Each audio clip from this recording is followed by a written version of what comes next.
Imagine this. You finally get that long-awaited raise at work. Your paycheck is bigger, your mood is lighter, and suddenly those little luxuries you used to skip, they don't seem so out of reach anymore. Maybe you upgrade your apartment, treat yourself to a new car, or start dining out at trendier restaurants. But here's the twist. Months later, your bank account looks eerily similar to before. Where did all that extra money go? Welcome to the sneaky world of lifestyle inflation. So what is lifestyle inflation really? Lifestyle inflation, sometimes called lifestyle creep, is what happens when your spending rises right alongside your income. It's that subtle shift where yesterday's luxuries become today's necessities. Graduating from college, landing a promotion, or switching to a higher paying job can all trigger this phenomenon. Instead of saving the extra cash, you spend it, often without even realizing. Let's make this real. Remember living with roommates in college, splitting rent 3 ways and surviving on instant noodles? Fast forward to your first real job, and suddenly you're renting a studio alone, joining a boutique gym, and grabbing takeout more often than you cook. It feels deserved, but your expenses have ballooned to match your new salary. So why does this happen? A big culprit is comparison. Social media floods us with images of friends and influencers living their best lives.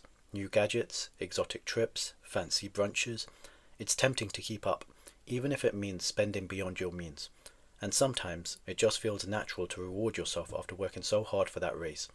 But here's the catch. If your spending keeps pace with your income, your financial progress stalls. You might earn more, but you're not saving more. That means delayed goals, like buying a home, paying off debt, or building a retirement fund. So what are some of the hidden dangers of lifestyle inflation? First, you could still end up living paycheck to paycheck, even with a bigger salary, if your expenses keep growing. Second, you might take on more debt, bigger car payments, higher rent, more on your credit cards. If something unexpected happens, like losing your job, you've got less room to maneuver. And finally, there's the illusion of success. A flashier lifestyle might look impressive, but without real savings or investments, it's a pretty fragile place to be. Let me give you a few real-life examples. You get a promotion and move from a shared flat to a luxury one-bedroom, but that extra rent, it eats up your entire raise and you're back to square one. Or maybe you used to cook at home, but now you're eating out or ordering in several times a week. It feels convenient, but those bills add up fast. This is something I'm definitely guilty of. Or maybe you started adding subscriptions, streaming, gym memberships, premium apps. Each one seems small, but together they quietly drain your income. So how do you outsmart lifestyle inflation? Here are some tips that I think really work. First, set clear financial goals. Figure out what you actually want. Maybe it's a house, an emergency fund, or early retirement. Write your goals down. Keep them somewhere you'll see them every day. It's a great reminder when you're tempted to splurge. Second, track your spending. For 1 month, write down everything you buy. Use your phone, a notebook, or an app. You'll be surprised where your money is actually going. Third, build a budget and stick to it. I spoke about this in the previous video. It's helpful to try and divide your money between 3 buckets. Needs, which are basically your essentials, wants, which is fun money, and savings, which are your future goals. The trick is, as your income grows, increase your savings, not just your spending. Fourth, resist the urge to upgrade everything. It's totally fine to treat yourself sometimes, but don't make upgrades your default.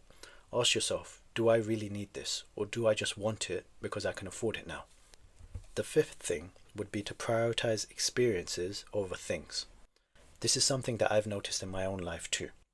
Research has shown that spending on experiences like traveling or spending time with family and friends actually brings more lasting happiness than just buying more stuff. And finally, try to automate your savings. Set up automatic transfers to your savings or investment accounts every payday. If you don't see the money, you're less likely to spend it. Okay, so to wrap up, here's a quick challenge for you. Track your spending for the next 30 days. Find one recurring expense you can cut, maybe a streaming service you barely use, or that gym membership you forgot about. And when you get your next raise or bonus, commit to saving at least half of it, instead of spending all of it. If you found this helpful, hit like, subscribe, and share this with a friend who might need a financial wake-up call. And let me know in the comments, where has lifestyle inflation crept into your life? Remember, it's not about how much you make, it's about how much you keep, invest, and use to build the life you really want. Don't let lifestyle inflation steal your future. I'll see you in the next one.